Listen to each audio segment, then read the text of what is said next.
ओम परमात्मने नमः।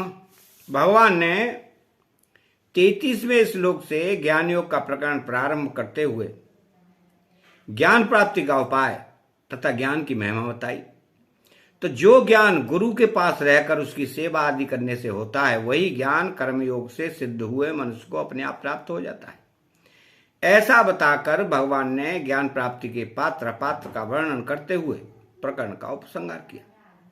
अब प्रश्न होता है कि सिद्ध होने के लिए कर्मयोगी को क्या करना चाहिए। इसका उत्तर भगवान आगे के श्लोक में देते हैं। उससे पहले आप सभी से करबद्ध प्रार्थना है कि आप पूरी वीडियो देखें, समझें, तभी कुछ प्राप्त होगा।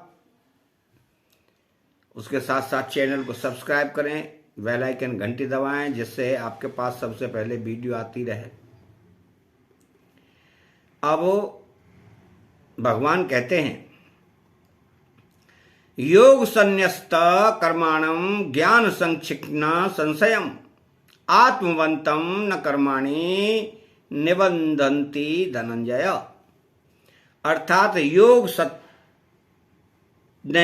कर्माणम, शरीर, इंद्रियां, मन, बुद्धि और जो वस्तुएं हमें मिली हैं और हमारी दिखती हैं, वे सब दूसरों की सेवा के लिए ही हैं, अपना अधिकार जमाने के लिए नहीं।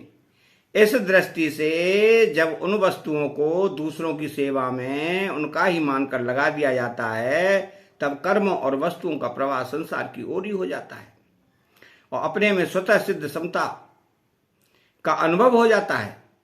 इस प्रकार योग समता के द्वारा जिसने कर्मों से संबंध विच्छेद कर लिया है, वह पुरुष योग संन्यस्त कर्मा है। जब कर्मयोगी कर्म में अकर्म में कर्म देखता है, अर्थात कर्म करते हुए अथवा न करते हुए दोनों अवस्थाओं में नित्य निरंतर असंग रहता है, तब वही वास्तव में योग संन्यस्त कर्मा होता है। ज्ञान सच्छिन्न संशयम, मनुष्य के भीतर प्राय ये संशय रहते हैं कि कर्म करते हुए भी कर्मों से अपना संबंध विच्छेद कैसे होगा, अपने लिए कुछ न करे तो अपना कल्याण कैसे होगा आदि। परंतु जब वह कर्मों के तत्व को अच्छी तरह जान लेता है, तब उसके समस्त संशय मिट जाते हैं। उसे इस बात का स्पष्ट ज्ञान हो जाता है कि कर्मों और उसके फलों का आदि और अंत होता है, पर स्वरूप सता ज्यों का त्यों रहता है। इसलिए कर्म मात्र का संबंध पर संसार के साथ है, स्वस्वरूप के साथ बिल्कुल नहीं। इस दृष्टि से अपने लिए कर्म करने से कर्मों के साथ संबंध जुड़ जाता है और निष्काम भाव पूर्वक केवल दूसरों के लिए कर्म करने से कर्मों से संबंध विच्छेद हो जाता है। इससे सिद्ध होता है कि अपना कल्याण दूसरों के लिए कर्म करने से ही होता है, अपने लिए कर्म करने से नहीं। आत्मवंतम, कर्मयोगी का उद्देश्य स्वरूप बोध को प्राप्त करने का होता है, इसलिए वह सदा स्वरूप के परायण रहता है।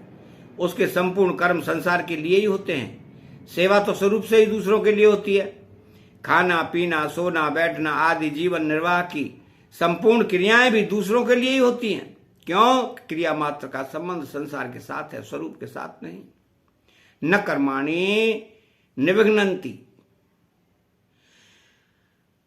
अपने लिए कोई भी कर्म करने से कर्मयोगी का संपूर्ण कर्मों से संबंध विच्छेद हो जाता है, अर्थात वह सदा के लिए संसार बंधन से सर्वदा मुक्त हो जाता है।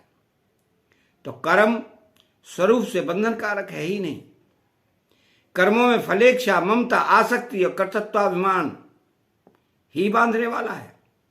अतः चैनल को सब्सक्राइब करें, बेल आइकन घंटी को दबाएं और कमेंट बॉक्स में जय श्री कृष्ण लिखें।